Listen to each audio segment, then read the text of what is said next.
Hallelujah. Hallelujah, Jesus. Hallelujah. Purihin ang Diyos. Hallelujah. Hallelujah. Magandang hapon sa lahat. Narito na naman tayo upang mag-aral ng salita ng Diyos. Salita nagbibigay buhay, pag-asa, buhay na walang hanggan. Hallelujah. Kaya buksan natin ang ating mga puso upang damhin natin ang pagmamahal ng Diyos na nais tayo ng Diyos iligtas. Dahil mahal tayo ng Diyos. Hallelujah. Purihin ang Diyos. Ang sabi sa 1 chapter 3 verse 16, gayon na lamang ang pag-ibig ng Diyos sa sanlibutan, kaya binigay niya ang kanyang bugtong na anak upang sumampalataya sa kanya ay hindi mapapahamak, kundi magkaroon ng buhay na walang hanggan. Hallelujah. Kaya ang sabi naman dito sa mga Gawa chapter 4 verse 12 ay ganito na sinabi sa atin ng Diyos, kay Kristo lamang matagpuan ang kaligtasan. Dahil ang sabi sa Gawa chapter 4 verse 12, kay Kristo lamang matagpuan ang kaligtasan, sapagkat sa silong ng langit ang kanyang pangalan lamang ibinigay ng Diyos sa ikaliligtas ng tao. Sa kanyang pangalan lamang, sa pangalan ni Kristo Jesus. Sa kanyang pangalan lamang matagpuan ang kaligtasan, sapagkat sa silong ng langit ang kanyang pangalan lamang ibinigay ng Diyos sa ikaliligtas ng tao. Kaya ang sabi naman sa Roma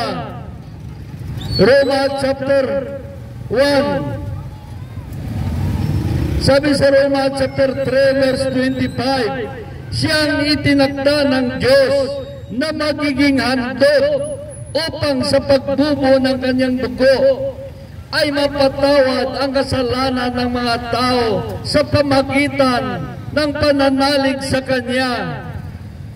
Napakaliwanag, sa kanyang pangalan lamang ibinigay ng Diyos sa ikaliligtas ng tao. Siya ang itinakda ng Diyos na maging handog upang sa pagbubo ng kanyang dugo ay mapatawad ang kasalanan ng mga tao sa pamagitan ng pananalig kay Kristo. Ginawa ito ng Diyos upang ipakilala siya ay matuwid. Ginawa ito ng Diyos upang ihanda sa paglilingkod ang lahat ng inirang sa ikaunlad ng Iglesia. Iglesia ng Diyos, kaya si Kristo Jesus ay inanda ng Diyos upang ipakilala ang Diyos. Kaya sabi sa mga gawa ay ganito, Gawa chapter 20 verse 28, ay ganito ang sinasabi sa Gawa chapter 20 verse 28, ingatan ninyo ang inyong sarili at ang lahat ng kabilang ng kawan.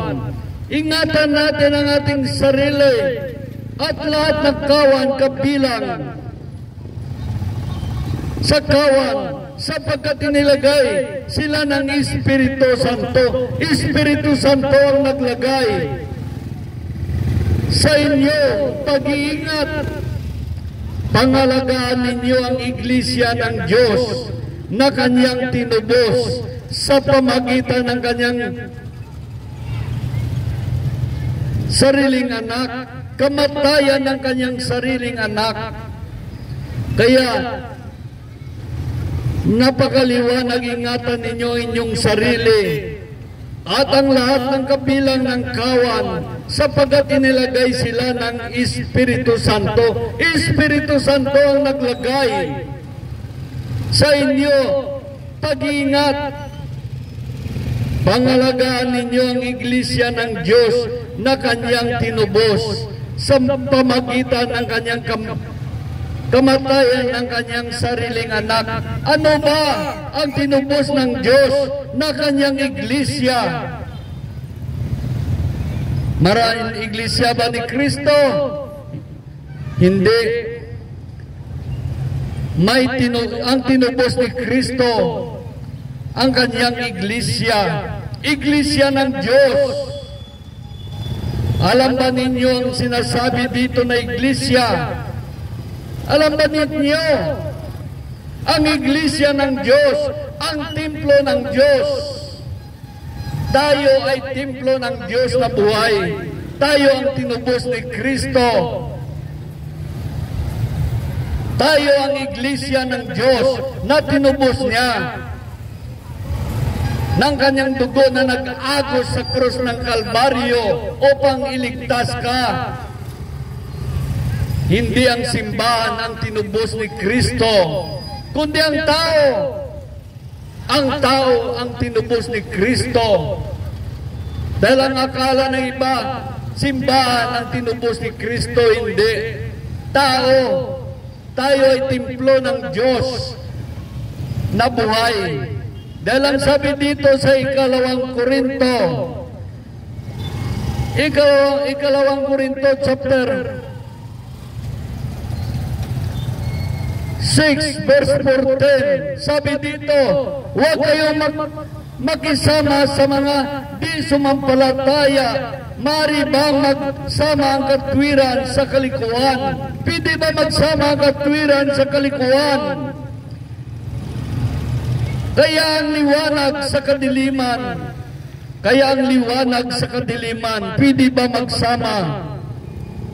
Mari bang magkasundo si Kristo at si Satanas? Anong ugnayan ng manampalataya sa di nananampalataya? Sabi sa verse 16, o ang templo ng Diyos diyusan na ribulto. Tayo ang templo ng Diyos na buhay. Siya rin ang may sabi, mananahan ako at mamuhay sa piling nila. Ako ang magiging Diyos nila at sila magiging bayan ko. Napakaliwanag. Mananahan ako sa piling nila. Ako ang magiging Diyos nila at kayo ang maging bayan ko. Dahil ang sabi naman dito, kaya maliwanag, tayo ang templo ng Diyos na buhay na kanyang tinubos sa krus ng Kalbaryo, hindi ang simbahan. Dahil ang sabi sa Gawa ay ganito, Gawa chapter 7 verse 48, ay ganito ang sinasabi, gayon man ang kataas-taasang Diyos ay hindi nanirahan sa mga bahay na ginawa ng tao. Ayon sa sinasabi ng propeta, ang langit ang aking trono, sabi ng Panginoon, at ang lupa ang aking tungtungan. Ang aking mga paa, ano pang bahay ang itayo ninyo para sa akin? O lugar ng pagpahingaan ko? Hindi ba akong gumawa ng lahat ng ito? Sabi sa verse 51, napakatigas ng ulo ninyo at di pa nagbabago inyong kalooban. Ayaw ninyong dinggin ang katotohanan. Kung ano ang ginagawa ng inyong mga magulang, iyon ang inyong ginagawa. Yun ang ginagawa ninyo. Lumalaban kayo lagi sa Espiritu Santo. Lumalaban tayo sa Espiritu Santo. Kaya dapat mag-aral tayo ng salita ng Diyos upang hindi tayo masumpungan na lumalaban sa Espiritu ng Diyos. Dahil ang sabi naman dito sa 1 chapter 2 ay ganito, verse 19, tumugon si Jesus, gigibain Gigibayin ninyo ang templong ito at muli kong itayo sa loob ng 3 araw. Ang sabi naman dito sa verse 20, sinabi ng mga Hudyo, 46 na taon na ginawa ang templong ito at itayo mo sa loob ng 3 araw. Ang sabi sa verse 21, ngunit ang templon tinutukoy ni Jesus ay ang kanyang katawan. Kaya nang siya'y muling nabuhay, naalala ng kanyang mga alagad na sinasabi niya ito at naniwala sila sa kasulatan ng mga sinasabi ni Jesus. Kaya nakita natin, itinayo ni Jesus ang templo ng Diyos sa loob ng 3 araw nung siya'y namatay at muling nabuhay. Sa loob ng 3 araw, inilipat ng Diyos ang templo ng Diyos sa puso ng tao. Inilipat ng Diyos sa puso ng tao ang kanyang templo. Dahil alam ng Diyos, darating ang araw, gagamitin ang pangalan niya.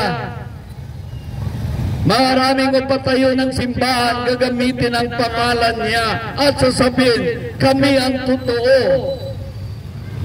Ganyan ang nangyayari ngayon. Nagpipili sila ng magagandang bersikulo at ipangalan sa kanilang simbahan at sabihin, ako ay kay Kristo Jesus.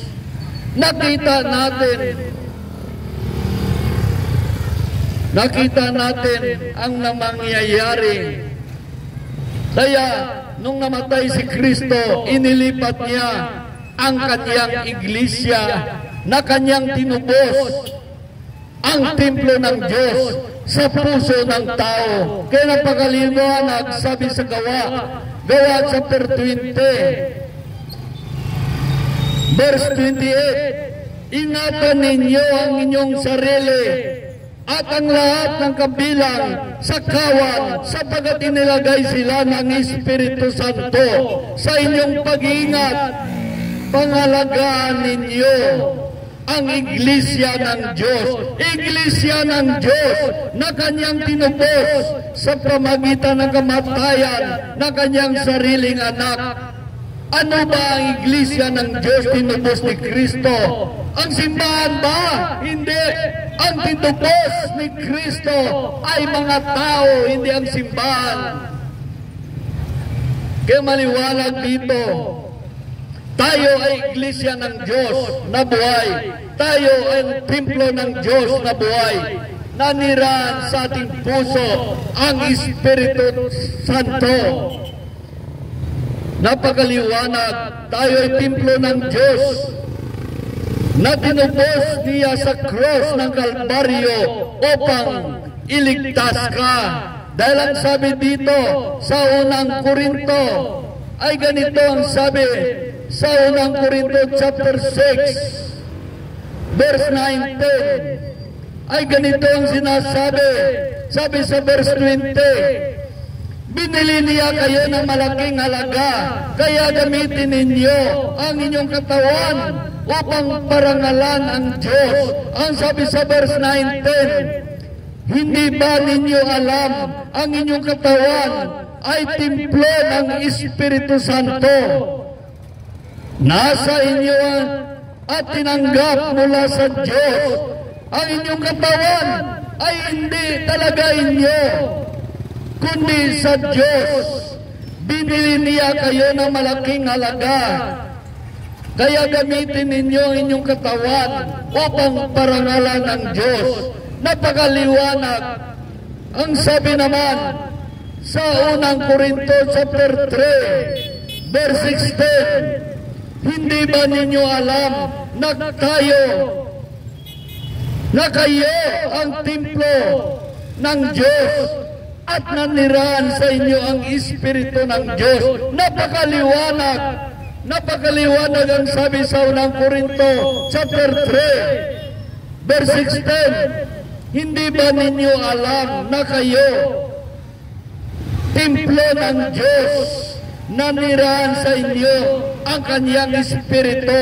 Ang sabi sa verse 17, paparusahan ng Diyos ang magwasak sa kanyang templo. Paparusahan ng Diyos ang magwasak sa templo niya, sapagkat banal ang templo ng Diyos. At kayo ang templong iyan. Kayo ang templong iyan. Napakaliwanag, hindi ang simbahan ang tinubos ni Kristo Jesus, kundi ang mga tao at nilipat na ng Diyos ni Kristo nang siya nabanhaw sa puso ng tao ang templo ng Diyos. Dahil bakit nasa puso ng tao ang kanyang templo? Kanya individual na kaligtasan. Bawat puso na nagmamahal sa Diyos, sumusunod sa Diyos, ang siyang maliligtas. Yun ang templo ng Diyos. Kaya kapag sinira ng tao ang templo ng Diyos, siya'y paparusahan ng Diyos. Lalo na ang mga iniligtas ng Diyos, lalo na ang ginagamit ng Diyos kapag sinira ang templo ng Diyos. Paparusahan siya ng Diyos. Kaya tayo ang templo ng Diyos. Tayo ang iniligtas ng Diyos ni Kristo Jesus sa krus ng Kalbaryo. Nag-agay ang kanyang dugo sa krus ng Kalbaryo upang iligtas ka, iligtas kayo, iligtas tayo. Tayo ay templo ng Diyos na pakaliwanag, hindi ang simbahan.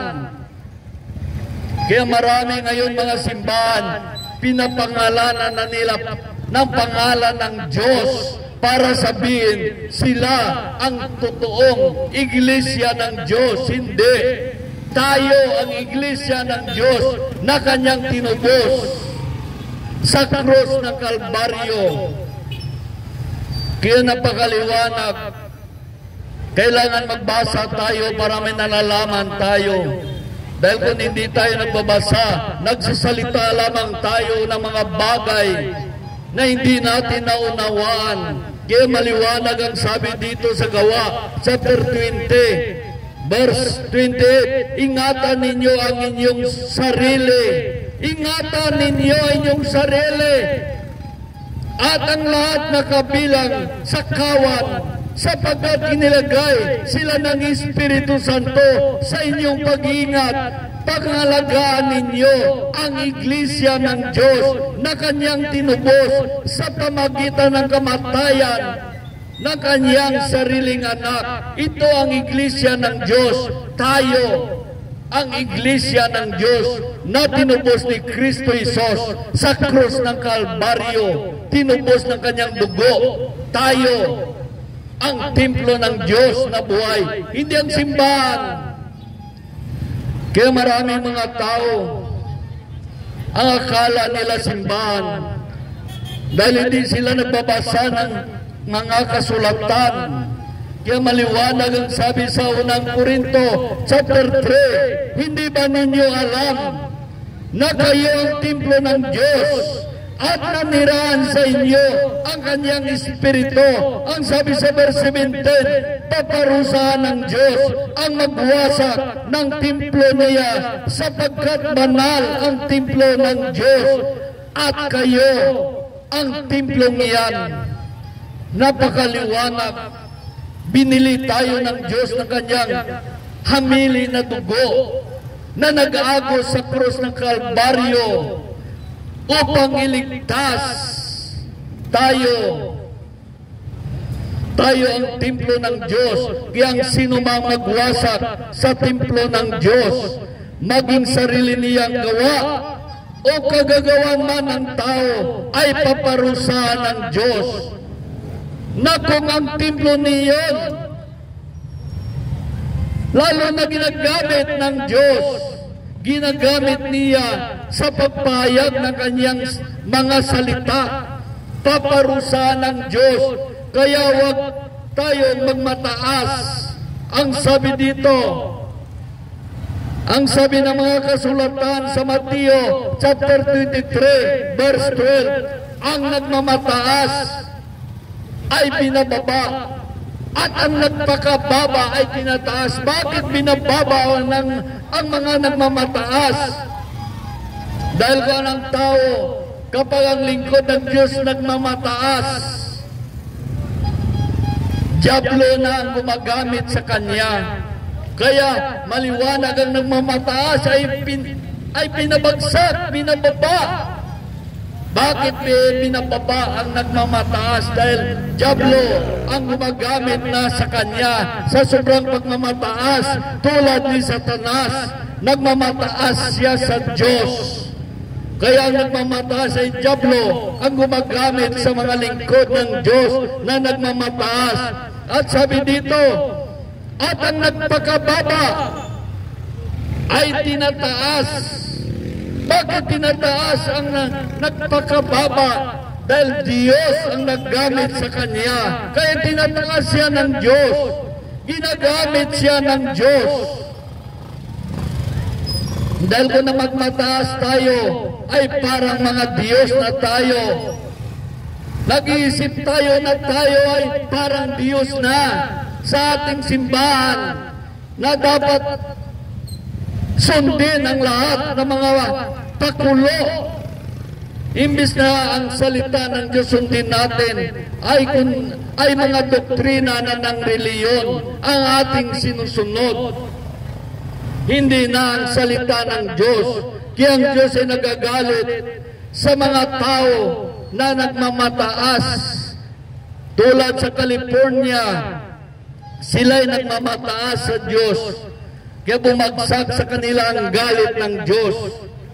Kaya tayo mga lingkod ng Diyos, kung tayo ay magmamataas, hindi na ang Diyos ang magamit sa ating kundi si Satanas.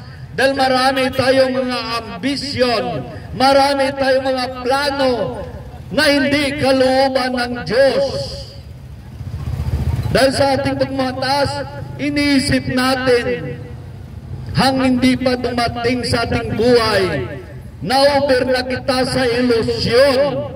Kaya hinahamak minsan natin ang mga iniligtas ng Diyos sa bawat kasimbahanan na pinadala ng Diyos.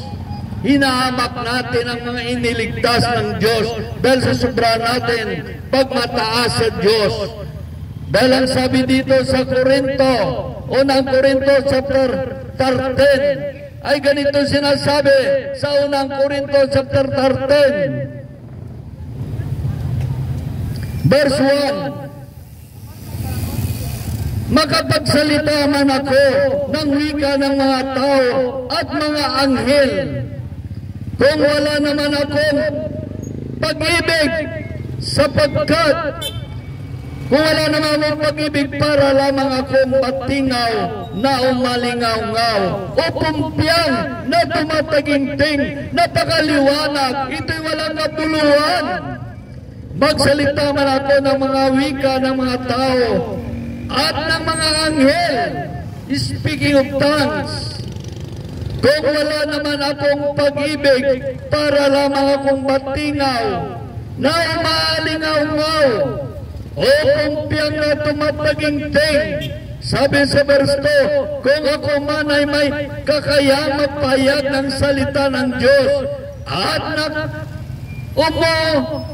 nawa sa lahat ng hiwaga, kung mayroon man ako ng lahat ng kaalaman at malaking panampalataya, ano pat na nailipat ko ang bundok, ngunit wala akong pag-ibig, wala akong kabuluhan. Nakita natin, kung isang tao ay walang pag-ibig, lalo na sa mga iniligtas ng Diyos, lalo na sa ginagamit ng Diyos, lalo na ang templo ng Diyos, ginagamit sa pagpahayag ng salita ng Diyos, ay maging wala tayong kabuluhan. Dahil ang sabi sa verse 3, ay ganito naman, ipamimigay ko man ang lahat kong mga ari-arian at ialay ko man ang aking katawan upang sunugin. Kung wala man akong pag-ibig, wala akong kabutihang maidudulot. Ito'y walang kabuluhan. Nakita natin mga bagay na walang kabuluhan. Kaya sabi dito, sa verse 4 to 7, ang pag-ibig ay matiyaga at may magandang loob, hindi nanangili, nagmamatapore, o nagmamataas, hindi magaspang, ang ugali, hindi makasarili, hindi magagalitin o mapagtanim sa kapwa. Hindi nito'y kinatuwa ang gawaing masama, ngunit kinagalak ang katotohanan. Ang pag-ibig ay mapagbata, mapagkatiwala, puno ng pag-asa at magtitiyaga hanggang wakas. Nakita natin yan ang tunay na pag-ibig. Tulad ni Kristo Jesus, ibinigay niya ang kanyang bugtong na anak. Tulad si Kristo Jesus, binigay ng Diyos ang kanyang bugtong na anak. Siya nagdusa sa krus ng Kalbaryo upang iligtas tayo. Ngayon ang tunay na pag-ibig sa Diyos. Dahil ang sabi dito sa Korinto, yan ang tunay na pag-ibig. Binigay niya ang kanyang sarili upang iligtas tayo. Yang sabi dito sa unang Korinto, chapter 1, verse 10, sa mga napapahamak, ang aral tungkol sa kamatayan ni Kristo sa krus ay karangalan, ngunit sa atin, mga iniligtas, ito'y kapangyarihan ng Diyos. Tayo sa mga iniligtas ng Diyos, ito'y kapangyarihan niya natin. Dahil sabi dito sa verse 19, sapagat nasusulat, sisirain ko ang karunungan ng marurunong pa walang kabuluhan, ang katalinuhan ng matatalino. Ano ang kabuluhan? Ngayon ang marurunong ng mga iskriba at mahusay sa debate sa daigdig na ito, ipinakilala ng Diyos ang karunungan ng sanlibutan ito ay kamangmangan lamang. Sabi sa verse 21, sapagat ayon sa karunungan ng Diyos ay hindi niya itinutulot na siya'y makilala ng tao sa pamagitan ng karunungan ng sanlibutan ito. Sa halip, minarapat niya ang mga nananalig sa Kanya, iniligtas sa pamagitan ng mabuting balita naming pinangangaral, ngunit ipinalagay naman ang sanlibutan na isang kahangalan. Napakaliwanag, tinuturing naman na isang kahangalan ang aming ginagawa. Ang sabi sa verse 25, sapagkat ang inakala nilang kahangalan ng Diyos ay karunungan, higit kaysa lahat ng karunungan ng tao. At ang inakala naman ng kahinaan ng Diyos ay kalakasan, higit sa kalakasan ng tao. Mga kapatid, alalahanin ninyo ang inyong katayuan nang kayo'y tatawagin ng Diyos, ilan lamang sa inyo sa paningin ng sanlibutan na marurunong, makapangyarihan at maharlika, subalit pinili ng Diyos ang palagay ng sanlibutan ay kahangalan upang iyain ang marurunong. At ang mahina ay tinuturing ng sanlibutan upang iyain ang malalakas. Pinili niya ang mga itinuturing na hamak, walang halaga at walang kabuluhan sa sanlibutan ito upang pawalang halaga ang mga itinuturing na dakila sa sanlibutan. Kaya walang maaring magmalaki sa harapan ng Diyos. Walang maaring magmalaki sa harapan ng Diyos. Dahil ang sabi dito sa verse 30, ang sa kaniyang mulang ang ating pagkipag-isa kay Kristo Jesus. Sa Kanya nagmula ang ating pagkipag-isa kay Kristo Jesus. Ang ginawang karunungan natin sa pamagitan niya, tayo ay pinawalang sala niya. Pinawalang sala ng Diyos. Pinapagiging banal at iniligtas. Kaya sabi sa verse 31, kaya nga tulad ng nasasabi ng kasulatan, ang Panginoon ang dapat ipagmalaki nang may ibig magmalaki. Ang Diyos ang dapat ipagmamalaki. Ang sino man ibig magmalaki, si Kristo Jesus ang dapat ipagmalaki. Nakita natin, wala tayong dapat ipagmamalaki. Tayo ay mga alipin lamang ni Kristo Jesus, mga lingkod ni Kristo Jesus. Hindi na parang hari tayo sa ating simbahan. Tayo ay mga lingkod lamang ng Diyos. Kaya sabi dito sa verse 10 ay ganito, bakit nahati ba si Kristo? Si Pablo ba ang ipinako sa cross para sa inyo? Bakit? Ang simbahan ba ninyo ang iniligtas, ang ipinako sa cross ng Kalbaryo? Bakit ang pastor ba ninyo ang ipinako sa cross ng Kalbaryo?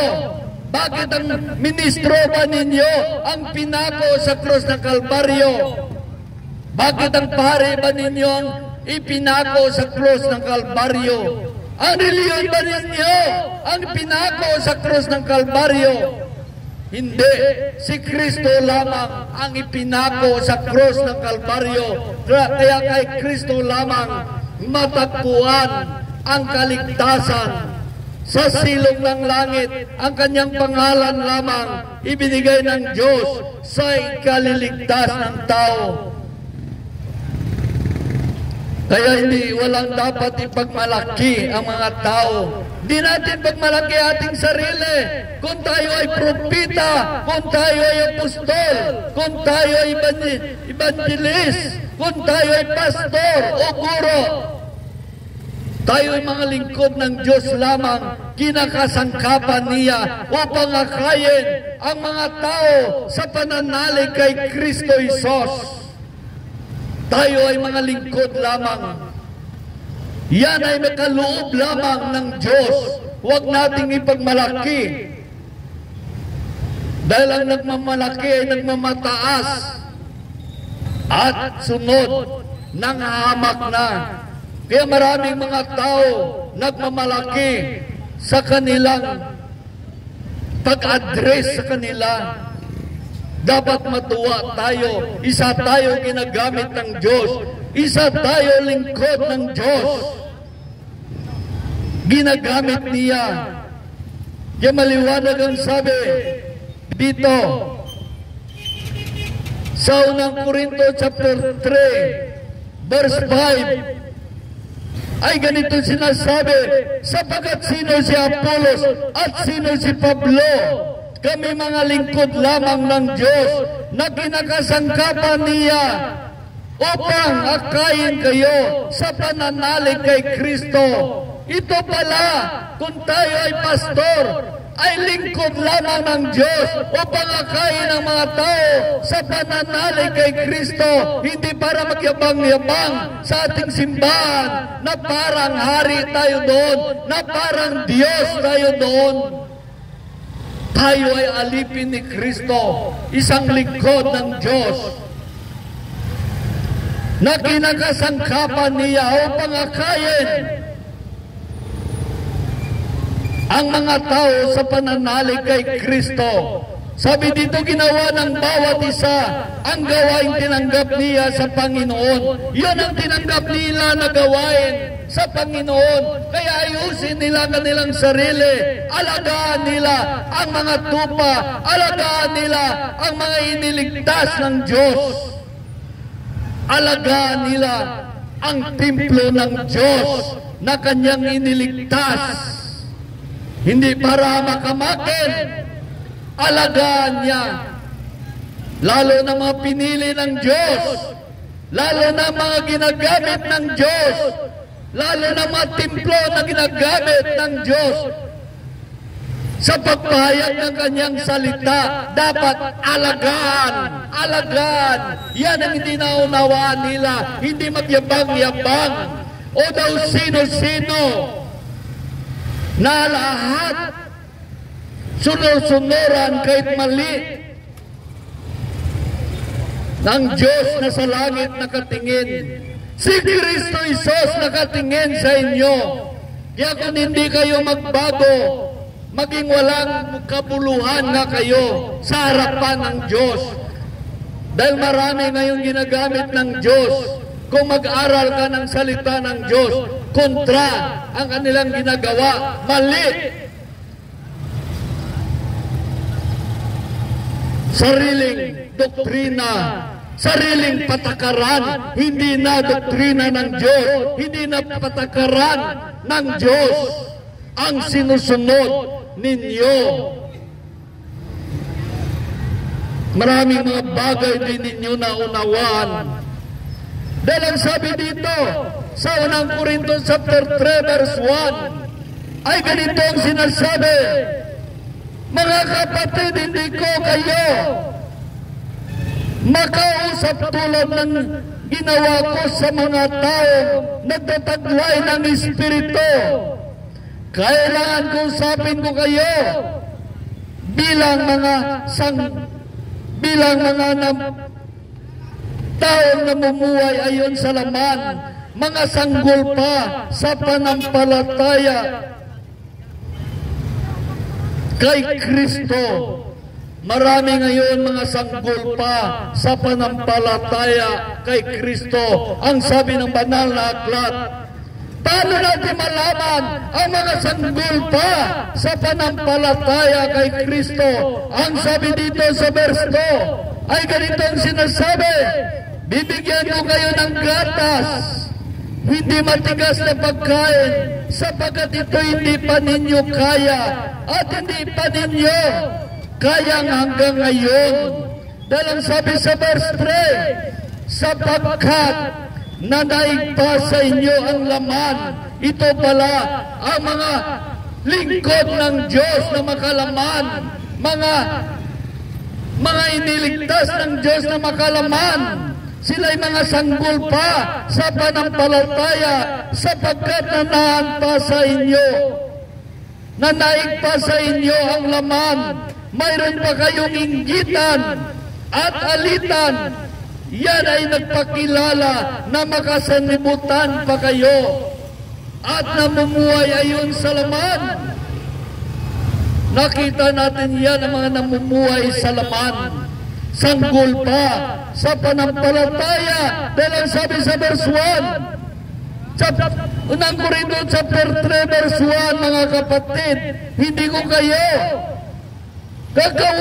kinakausap, makausap tulad ng mga ginagawa ko sa mga taong nagtataglay ng Espiritu. Dapat ang mga iniligtas ng Diyos ay nagtataglay na ng Espiritu ng Diyos. Mayroon ng unawa. Kailangan kausapin ko kayo bilang mga taong namumuhay ayon sa laman, mga sanggol pa sa panampalataya kay Kristo. Kaya kita mo masanggol pa sa panampalataya kay Kristo. Kapag makarinig ng salita ng Diyos, dapat matuwa dahil nakakain na naman ang kanyang Espiritu. Ngunit nilalait niya ito. Nagmamagaling sa Diyos. Parang siya ay Diyos. Nagmamagaling. Dahil ang sabi dito, mga namumuhay sa laman ay sanggol pa sa panampalataya kay Kristo Jesus. Dahil ang sabi dito, sa verse 13, ang nabubuhay sa gatas ay sanggol pa, wala pang muwang tungkol sa mabuti at masama. Ngunit ang matigas na pagkain ay para sa may sapat na gulang, sanay sa pagkakilala ng mabuti at masama. Kaya nakita natin minsan kung ang mga sanggol sa panampalataya ay gatas ang kanilang pinapakain sa mga membro nila. Member nila wala nang ngipin, gatas pa rin ang kanilang pinapakain. Dahil sabi dito sa Hebreo chapter 5 verse 13, ang nabubuhay sa gatas ay sanggol pa. Wala pang muwang. Papayag ba tayo na pakain sa atin ay gatas? Wala pa tayong muwang, sanggol pa tayo, nakakaya sa harapan ng Diyos. Ngunit ang matigas na pagkain ay para sa may sapat na gulang. Kaya dapat may sapat na gulang, dapat karne. Alam ba ninyo ang karne? Ito'y matigas. Pag marinig ninyo, masakit. Dahil tinatanggal ang mga kasalanan sa inyong katawan, binabawal. Bawal gumawa ng kasalanan, bawal gumawa ng rebulto, magsamba sa rebulto. Ayaw ninyo pakinggan dahil mga sanggol pa sa panampalataya kay Kristo. Dahil ang sabi sa Hebreo chapter 5 verse 11, marami kaming masasabi tungkol dito, ngunit mahirap ipaliwanag sa inyo sapagkat ayaw ninyong makinig. Dapat sana mga tagapagturo na kayo, subalit hanggang ngayon kailangan pa kayo turuan ng panimulang aralin ng salita ng Diyos. At dapat sana matigas na pagkain. Ngunit hanggang ngayon, matigas. Ngunit hanggang ngayon, ay gatas pa ang inyong kailangan. Ang namumuhay sa gatas ay sanggol pa. Wala pang muwang tungkol sa mabuti at masama. Ngunit ang matigas na pagkain ay para sa may sapat na gulang. Napakaliwanag. Napakaliwanag ang sabi dito. Ang nabubuhay sa gatas ay sanggol pa. Wala pang muwang. Kaya maliwanag ang sabi sa unang Korinto, chapter 3, verse 1. Mga kapatid, hindi ko kayo makausap tulad ng ginagawa ko sa mga taong nagtataglay ng Espiritu. Kailangan kausapin ko kayo bilang mga taong namumuhay ayon sa laman, mga sanggol pa sa panampalataya kay Kristo. Ang mga sanggol pa sa panampalataya ay ang mga taong makareliyon, hindi makaunawa sa salita ng Diyos. 2025 na, dapat magbago tayo ng diwa at pag-iisip. Dapat palabasan na tayo ng Biblia, ng banal na aklat, dahil dito nasusulat kung paano ka maligtas Nais mo man maligtas, ngunit ayaw mo magbasa. Ano ba talaga ang gusto natin? Sa langit ba tayo o impyerno? Kung nais nyo sa langit kayo, mag-aral kayo ng salita ng Diyos dahil doon nakasulat ang kaligtasan, buhat sa Diyos. Dahil ang sabi dito sa Episo, chapter 4, verse 17, sa ngalan ng Panginoon, ito'y sinasabi ko, ikinigit, huwag na kayong mamuhay gaya ng mga makasalanan, walang kabuluhan ng kanilang iniisip, at wala silang pangunawa dahil sa kanilang kamangmangan at katigasan ng ulo. Wala silang bahagi sa buhay na kaloob ng Diyos. Sila'y nagumon sa kahalayan at walang kayan. Kaunti man lang, wala silang inaatupag, kundi pawang kalaswaan. Ang sabi sa verse 20, hindi ganyan ang natutunan ninyo kay Kristo. Kung talagang pinakinggan ninyo ang aral niya at naturuan kayo ng katotohanan kay Sos, iwanan ninyo ang dating pamumuhay, hubarin na ninyo ang dating pagkatao na nagpahamak dahil sa masamang pita. Magbago kayo ng diwa at pag-iisip. Ang dapat makita sa inyo ay bagong pagkatao na nilikha ng Diyos. Bagong pagkatao na kalarawan ng Diyos. Kalarawan ng kanyang katwiran at kabanalan. Dapat kalarawan tayo ng Diyos, ng kanyang katwiran at kabanalan. Napakaliwanag ang sabi dito. Napakaliwanag. Kaya ang sabi naman sa Colosas chapter 3 verse 5 ay ganito, kaya dapat nang mawala sa inyo ang mga pita ng laman, pangangalunya, kahalayan, mahalay na simbuyo ng damdamin, masamang nasa, at ang pagimbot ay isang uri ng pagsamba sa Diyos-Diyusan. Ang sabi sa verse 6, dahil sa mga bagay na ito, ang Diyos ay napupuot sa mga taong lumalabag sa kanyang kalooban. Sabi sa verse 7 nung una, nang pinagarian pa kayo ng masamang pita, namuhay rin kayo kasama-sama ng mga taong gumagawa niyon. Ngunit, ngayon, itinakwil ninyo ang lahat ng ito, galit, buot at sama ng loob. Iwasan na ninyo ang mamuyayaw at malaswang pananalita. Huwag na kayong magsinungaling sa isa't isa. Yaman, hinubad na ninyo ang dating pagkatao, pati ang mga gawa nito. At magtiis na ng bagong pagkatao, patuloy ito na babago ayon sa larawan ng Diyos na lumikha sa inyo upang maging ganap ang inyong kaalaman tungkol sa Kanya. Kaya dapat ang mga tao maging ganap ang kanilang kaalaman tungkol kay Kristo. Maging ganap ang kanilang kaalaman tungkol sa Diyos. Dahil kung hindi, nag-iisip tayo na hindi mabuti.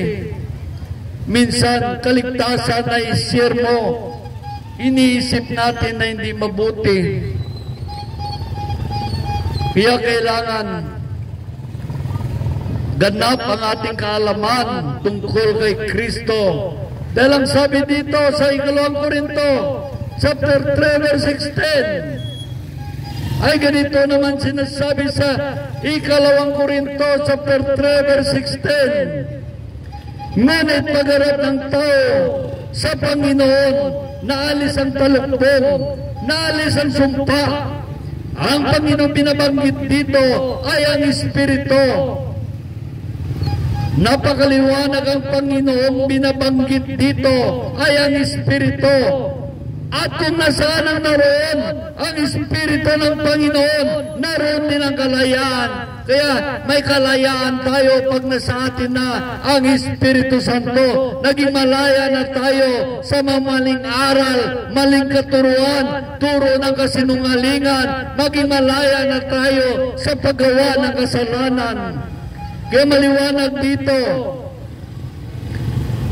ang Panginoong binabanggit dito ay ang Espiritu. At kung nasaan naroon ang Espiritu ng Panginoon, naroon din ang kalayaan. Ang sabi sa versiten, at ngayon naalis ang talukbog sa ating mukha, tayo lahat ay nagiging sinag ng kaningningan ng Panginoon. At ang kaningningan niyon ay nagmula sa Panginoon na siyang Espiritu.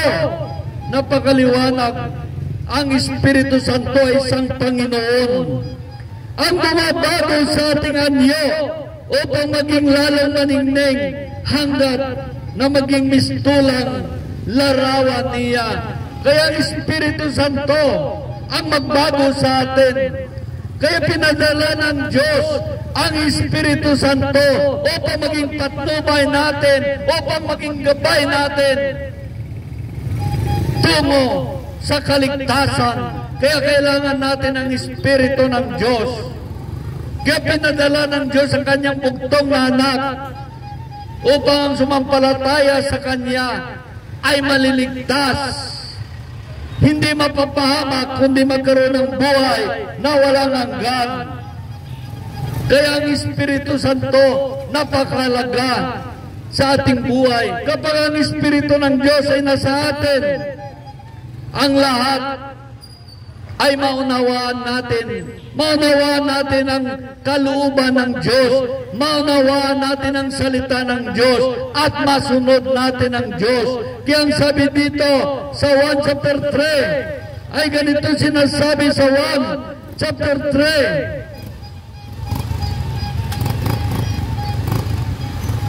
Verse 7, ay ganito sinasabi, huwag kayong magtaka sa sinasabi ko sa inyo, lahat ay kailangan ipanganak muli. Lahat ay kailangan ipanganak muli. Dahil ang sabi sa verse 5, sinasabi ko sa inyo, ani ni Jesus, maliban ang tao ay pinanganak sa tubig at sa Espiritu, hindi siya paghaharian ng Diyos. Ang ipinanganak sa laman ay laman, at ang ipinanganak sa Espiritu ay Espiritu. Huwag kayong magtaka sa sinasabi ko sa inyo, lahat ay panganak sa Espiritu ng Diyos. Kailangan lahat ay panganak sa Espiritu ng Diyos. Ibig sabihin, born again Spirit, ipinanganak sa Espiritu ng Diyos. Napakaliwanag ang sabi. Paano mangyari kung pinanganak tayo sa Espiritu ng Diyos? Isa na tayo bagong nilalang. Wala na dating pagkatao, tayo'y bago na. Yun ang mga tao pinanganak sa Espiritu ng Diyos. Dahil ang sabi dito sa 2 Korinto chapter 5 verse 17, kaya sino man nakipag-isa kay Kristo ay isa ng bagong nilalang. Wala nang dating pagkatao, siya ay bago na. Dahil ang lahat nakipag-isa kay Kristo ay pinanganak sa Espiritu ng Diyos. Pinanganak sa Espiritu ng Diyos. Kaya ang sino man nakipag-isa kay Kristo ay isa ng bagong nilalang. Wala na dating pagkatao, siya ay bago na. Malaman natin kung pag tayo ay bago na, nagkaroon tayo ng pag-ibig sa salita ng Diyos. Masunurin na tayo sa Diyos. Dahil ang sabi dito, sinabi ng Diyos kay Propeta Ezekiel chapter 36, bibigyan ko kayo ng bagong puso at bagong espiritu. Ang masuwain ninyong puso ay gagawin kong masunurin. Kaya kung masuwain nating puso ay papalitan ng Diyos na masunurin. Bakit? Dahil pinanganak tayo sa Espiritu ng Diyos upang masunod natin ang Diyos. Kaya maliwanag itong mga tao na pinanganak sa Espiritu ng Diyos. Born again in Spirit, pinanganak muli sa Espiritu ng Diyos. Sabi sa Ezekiel chapter 46, verse 26, bibigyan ko kayo ng bagong puso at bagong espiritu. Ang masuwain ninyong puso ay gagawin kong masunurin. Bibigyan ko kayo ng aking espiritu upang makalakad kayo ayon sa aking mga tuntunin at masunod natin, masunod ninyo mabuti ang aking mga utos. Kaya maraming mga tao hindi makasunod sa utos ng Diyos, sa salita ng Diyos, dahil wala sa Kanya ang Espiritu ng Diyos. Kailangan ipanganak muli sa Espiritu ng Diyos. Dahil ang mga pinanganak sa Espiritu ng Diyos, papalitan ng Diyos ang kanilang pusong masuwayin. Papalitan niya ng pusong masunurin. Ang masamang espiritu sa Kanya ay papalitan ng Diyos ng bagong espiritu. Espiritu ng Diyos. Kaya maliwanag, bibigyan ko kayo ng bagong puso at bagong espiritu. Ang masuwayin ninyong puso ay gagawin ko masunurin. Bibigyan ko kayo ng aking espiritu upang makalakad kayo ayon sa aking mga tuntunin at masunod ninyong mabuti ang aking mga utos. Maliwanag, bibigyan ko kayo ng aking espiritu. Born again spirit. Yan ibig sabihin, ipanganak ka muli sa Espiritu ng Diyos. Kaya sabi ni Jesus, huwag kayong magtaka, kailangan lahat ipanganak sa Espiritu ng Diyos. Bakit kailangan lahat ipanganak sa Espiritu ng Diyos? Dahil alam ni Kristo na lahat ng tao ay sumuway sa Diyos, gumawa ng kasalanan, kaya umalis na ang Espiritu ng Diyos sa atin. Kaya kailangan ipanganak muli sa Espiritu ng Diyos. Napakaliwanag. Kaya huwag kayong magtaka, sabi ni Jesus, kailangan lahat ay panganak muli sa Espiritu ng Diyos. Maliwanag ang sabi dito sa 1, chapter 1, verse 13. Sila nga'y naging anak ng Diyos. Hindi dahil sa isinilang sila ayon sa kalikasan ni sa pita ng laman o sa kagagawa ng tao. Ang mga pagiging anak nila ay buhat sa Diyos. Sila'y muling pinanganak sa Espiritu ng Diyos. Born again in Spirit. Yan ibig sabihin ng born again Spirit. Maging anak ka ng Diyos, may relasyon ka sa Diyos. Hindi reliyon, ito isang relasyon sa Diyos. Ang ibig sabihin ng born again, hindi yan reliyon, yan isang relasyon. Dahil kung hindi nawaan ng tao ito, ay ito isang reliyon lamang. Reliyon lamang. Kaya maliwanag ang sabi dito,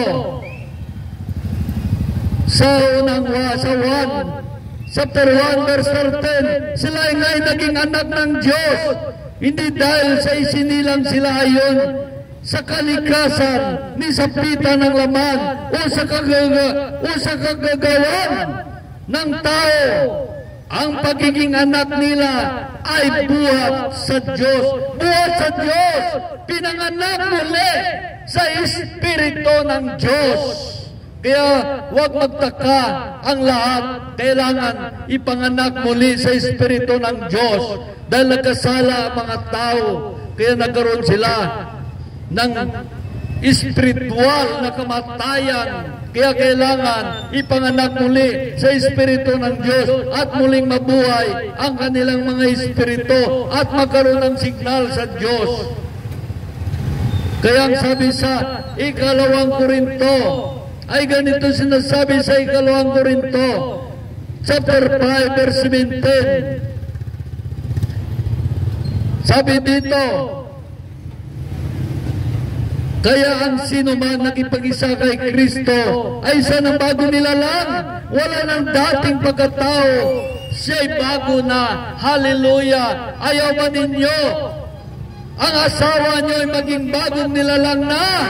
Ayaw ba ninyo ang bana nyo ay bagong nilalang na? Wala ng dating pagkatao, siya'y bago na. Kaya kailangan natin ng Diyos. Kailangan natin si Kristo Jesus. Dahil ang ating mga sakit ay spiritual na mga sakit. Kailangan mapalayas ang masamang espiritu na sa ating buhay. Dahil ang sabi dito sa Korinto, chapter 1, verse 7, ano ba't hindi kayo nagkulang sa namang kaloob na espiritual habang hinintay ninyo mahayag ang ating Panginoong Jesucristo, kaya alalayan niya hanggang sa wakas upang matagpuan na kayo na walang kapintasan sa araw ng pagdating ng Panginoon. Kaya ang sabi sa verse, napakaliwanag, tapat at ang Diyos na tumawag sa inyo upang kayo'y magpag-isa sa Kanyang anak na si Kristo Jesus na ating tagapagligtas. Kaya kay Kristo lamang matagpuan ang kaligtasan sa silong ng langit. Ang Kanyang pangalan lamang ibinigay ng Diyos sa ikaliligtas ng tao. Kay Kristo lamang. Kaya sabi dito, kailangan kung nanampalataya tayo kay Kristo, huwag tayo gumawa ng kasalanan sa Diyos dahil mawalan ng bisa ang kaligtasan binigay sa iyo ni Kristo. Ang sabi naman dito sa Santiago, chapter 1, verse 21, kaya talikdanan ninyo ay inyong maruming gawa at alisin ang masamang asal at kumbabang tanggapin ang salita ng Diyos na nakatanim sa inyong mga puso. Ito makapagliligtas sa inyo. Napakaliwanag ang salita ng Diyos ang makapagliligtas sa atin. At si Kristo Jesus, dahil ang Kanyang pangalan, inilagay ng Diyos sa silong ng langit, ang Kanyang pangalan lamang ang ikaliligtas ng tao. Sabi sa verse sa Santiago chapter 1 verse 21, kaya talikdanan ninyo ang maruming gawa at alisin ang masamang asal at pangpakumbabang. Tanggapin ang salita ng Diyos nakatanim sa inyong puso. Ito makapagliligtas sa inyo. Ang sabi sa verse 22, mamuhay kayo ayon sa salita ng Diyos. Kung ito ay pinapakinggan lamang ninyo, ngunit hindi isinasagawa, dinadaya lamang ninyo ang inyong sarili. Napakaliwanag, dinadaya natin ang ating sarili. Kaya kailangan natin palagaan ang salita ng Diyos. Salita na bibigay buhay, pag-asa, buhay na walang hanggan. Dahil sabi dito sa 1 chapter 14, ay ganito naman sinasabi. Sabi dito sa 1 chapter 6, verse 44, wala makalapit sa akin, maliban dalhin siya ng amang nagsugo sa akin. At ang lalapit sa akin ay muli kong bubuhayin. Hindi kayo makalapit kay Kristo kung hindi kayo dumaan sa amang nasa langit. Paano mangyayari ito? Makinig kayo upang manawaan ninyo ang salita ng Diyos. Walang makakalapit sa akin, maliban dalhin siya ng amang nagsugo sa akin. Ang lalapit sa akin ay muli kong bubuhayin. Ang sabi sa verse 45, nasusulat sa aklat ng mga propita, silang lahat ay tuturuan ng Diyos. Ang bawat nakikinig sa Ama ay natutong lumapit kay Kristo Jesus. Kaya dito, ito ibig sabihin, para dalhin kayo kay Kristo Jesus, magbasa kayo ng salita ng Diyos, pakinggan ninyo ang salita ng Diyos, magbasa kayo. Dahil kapag minahal mo ang salita ng Diyos, dadalhin ka kay Kristo Jesus. Tiyak ang kaligtasan. Dahil sabi dito, nasusulat sa aklat ng mga propita, silang lahat ay tuturuan ng Diyos. Tuturuan ng Diyos. Kung nagabasa kita kang Biblia, ginatutluan kita kang Diyos. At ang bawat nakikinig sa Ama ay natutong lumapit kay Kristo Jesus. Ang bawat nakikinig sa salita ng Diyos ay natuto lumapit kay Kristo Jesus. Tingnan mo mga tao na lumalapit kay Kristo Jesus. Sila'y palabasan ng Biblia. Yan ang mga tao lumalapit kay Kristo Jesus. Dahil habang nagbabasa tayo ng Biblia, pinapakinggan natin ang sinasabi ng Diyos at masunod natin ang Diyos upang matamo natin ang kaligtasan, ang buhay na walang hanggan. Kaya sabi dito sa 1 chapter 14 verse 15, kung inibig ninyo ako, tuparin ninyo ang aking mga utos. Napakaliwanag, kung inibig ninyo ako, tuparin ninyo ang aking mga utos. Dahil ang sabi sa verse 23, sumagot si Jesus, ang umibig sa akin ay tumutupad ang aking salita. Ang umibig sa Diyos, ang umibig kay Kristo Jesus ay tumutupad ng kanyang salita. Sabi dito, ibigin siya ng aking Ama. Ibigin ko rin siya at ang Espiritu Santo ay mananahan sa Kanya. Ito ang sikreto. Kung nais mo ang kaligtasan, ibigin mo ang salita ng Diyos upang ibigin ka ng Diyos. Ibigin mo ang salita ng Diyos upang ibigin ka ni Kristo Jesus. Ibigin mo ang salita ng Diyos upang mananahan sa iyo ang Espiritu ng Diyos. Kung sakaling magkaroon ng rapture, tiyak mapasama ka sa rapture dahil inibig mo ang salita ng Diyos. Inibig mo ang salita ng Diyos, kaya ibigin ka ng Amang nasa langit. Dahil inibig mo ang kanyang salita. Tulad natin, kung iniibig ng anak natin ang ating mga salita, minahal niya at sinusunod, ang anak natin ay mahal natin. At lalo tayo mapamahal sa anak natin. Ngunit kung anak natin ay isang balasubas, walang galang, daw tayo lang ating salita. Tayo mga magulang na inis, naggalit sa ating anak, nawala ang ating pagmamahal sa ating anak. Ganyan din ang Diyos. Pag inibig mo ang salita ng Diyos, ibigin ka ng Amang nasa langit. Ibigin ka ni Kristo Jesus dahil inibig mo ang salita ng Amang nasa langit. At ang Espiritu mananahan sa iyo. Kaya kung sakali magka-rapture, dumating si Kristo, 100% mapasama ka sa rapture. Huwag kang gumawa ng kasalanan. Dahil ang kasalanan ay isang pader, naging adlang sa Diyos. Ang kasalanan, sabi sa Isaiah chapter 59 verse 2, ang sala mo ang naging dahilan upang hindi marinig ang dalangin mo. Ang sala mo ang naging dahilan ng paglayo ninyo sa Diyos. Ang kasalanan ang dahilan. Kaya gusto ng dyablo, gagawa tayo ng kasalanan upang mapalayo tayo sa Diyos. Dahil ang sabi dito sa unang 1 chapter 3 verse 8, ang nagpapatuloy sa pagkakasala ay kampo ng dyablo. Napakaliwanag. Kaya gusto ng Diyos, huwag tayo gumawa ng kasalanan upang hindi tayo maging kampo ng dyablo, upang hindi tayo mapalayo sa Diyos. Ang lahat na panawagan natin sa Diyos ay marinig ng Diyos. Dahil kung gagawa tayo ng kasalanan, hindi marinig ng Diyos ang ating mga dalangin. Kaya kailangan natin simple lang ang kaligtasan. Kilalanin mo ang Diyos sa Espiritu at katotohanan. Simbahin mo siya. Mag-aral ka ng kanyang salita dahil dito nakasulat ang kaligtasan. Mahalin mong salita ng Diyos at huwag kang gumawa ng kasalanan.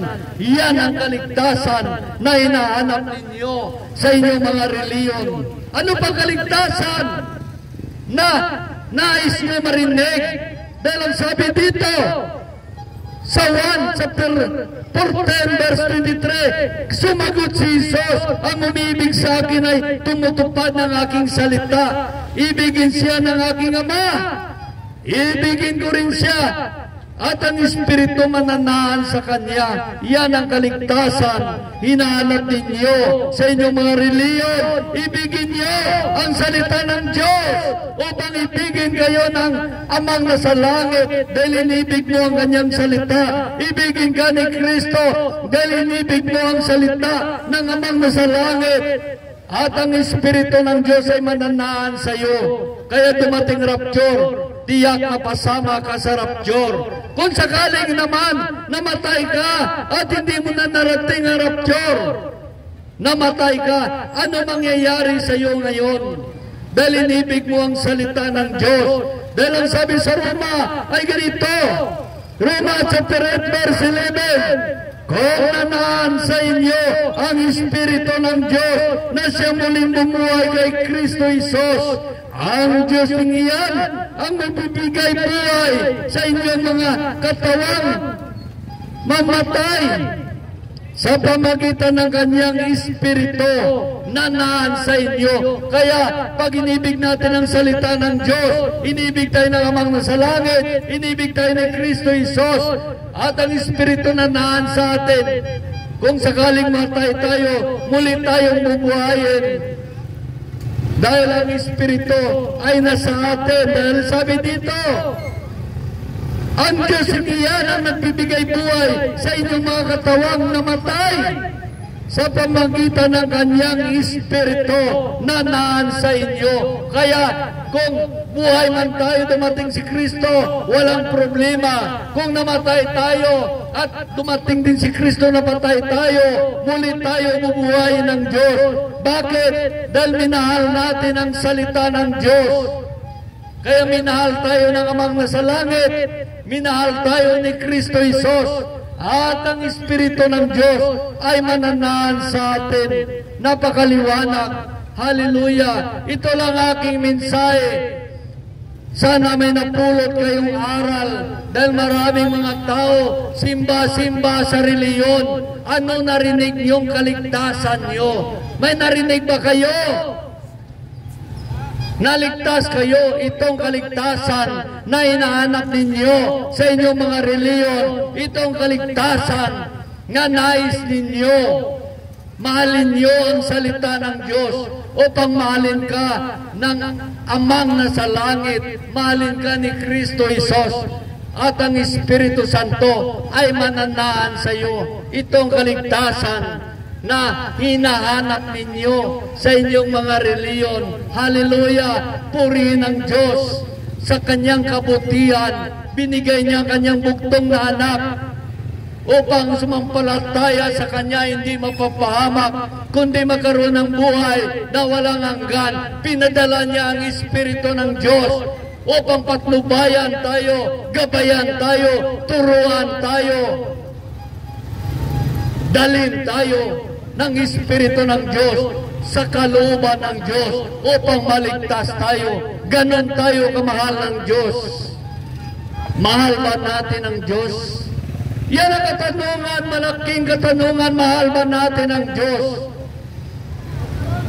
Kung mahal natin ang Diyos, mahalin mo ang Kanyang salita upang ibigin ka ng Amang nasa langit, ibigin ka ni Kristo Jesus, at ang Espiritu ng Diyos mananahan sa iyo. Yan ang kaligtasan na hanap-hanap natin sa ating mga reliyon. Mahalin natin ang salita ng Diyos. Dapat ito sana marinig niyo sa inyong mga kasimbahanan. Napakasarap pakinggan. Yun pala ang kaligtasan Mahalin mo lamang ang salita ng Diyos at sa buhay, tiyak ang kaligtasan. Hallelujah! Hanggang dito na lamang. Mahal kayo ng Diyos. Nais ng Diyos iligtas kayo. Mahal kayo, kaya nagpadala siya ng mga lingkod niya upang ipahayag ang kanyang salita. Salita nagbibigay buhay, pag-asa, buhay na walang hanggan. Hallelujah! Purihin natin ang Diyos. Nakarating tayo sa 2025. Maraming mga tao hindi na nakarating sa 2025 dahil wala ng hangin ang kanilang mga ilong. Wala ng hangin ang kanilang mga ilong. Mapalad tayo.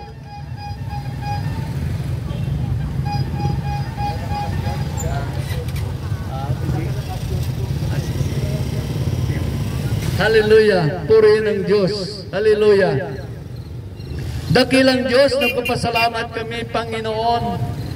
Nakarating kami sa lugar niya ito upang mahayag na naman sa mga tao ang iyong salita. Salita na bibigay buhay, pag-asa, buhay na walang hanggan. Kawaan mo sila, O Diyos. Ang iyong salita ay sulat mo sa tapi-tapi ng kanilang mga puso. Iukit mo sa kanilang kaisipan ang iyong salita na nagbibigay buhay na walang hanggan. O Diyos, kawaan mo sila, O Diyos.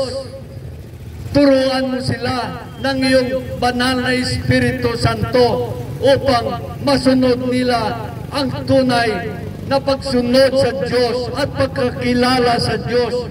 Hallelujah! Purihin ang Diyos. Kaya kailangan natin hanapin natin ang tunay na kaligtasan dito sa banal na aklat. Ito lang ang kaligtasan na nakasulat upang maligtas tayo. Hallelujah! Ito lang akin na share sa inyo. Purihin ang Diyos. Hallelujah! Amen.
Sunod pag ano. Oh, sige lang, sige lang. Duro pa man adlaw imon ka Ginoo. Oh. Sa di jalan ko ah. Oh. Pakita nga ako diyan ga. Oh. Yang orang Brad Cesar sa ako man. Sako man. Oh.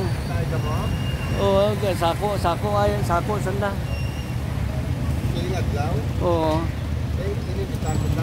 Ginakunahan ko man garing ay base walin na kapon. Sa ano? Sa may Dalipi.